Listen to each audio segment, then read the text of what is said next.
আমি স্বপ্ন দেখতে দেখতে শাকিব খান বুড়ো হয়ে যাবে, আর আমার মনে হয় সিনেমা করা হবে না। তো আমি আসলে একটা কথা বলে রাখি যে সবাইকে সুযোগ দেওয়া উচিত। যে টিকটকার সুমাইয়া রিমু যা শুরু করেছে 2023 সাল থেকে এই পর্যন্ত শাকিব খানকে নিয়ে মানে মন্তব্য করে যাচ্ছে, এই মেয়ে তোর কি যোগ্যতা আছে শাকিব খানের সাথে সিনেমা করার? তোর কি যোগ্যতা আছে? তুই তো ভালোভাবে ইন্ডাস্ট্রি বানান করতে পারিস না, আবার তুই আইসিএস নায়িকা বনে যেতে, এর মাঝে বাংলাদেশের টপ লেভেলের হিরো শাকিব খানের সাথে সিনেমা করতে চাস? আরে মেয়ে, আগে সেই যোগ্যতা অর্জন কর, তারপরে সিনেমা করবি।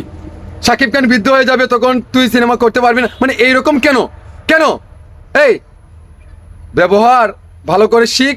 সিনেমা কি, ইন্ডাস্ট্রি কি, এফডিসি কি, সেটা আগে শিখ, ভালোভাবে রিসার্চ কর, তারপরে সিনেমা অন্য কারোর সাথে করিস। আর শাকিব খানের সাথে স্বপ্নই দেখে যা, বাস্তবায়ন কখনো হবে না। তুই আমার নায়িকা যদি হতে চাস, তারপরে তো আমি তোকে নিয়ে কাজ করবো না। আর তুই আসছিস শাকিব খানকে নিয়ে কাজ করার। শাকিব খানের নোকের যোগ্যতা তোর আছে মেয়ে? নষ্ট মেয়ে।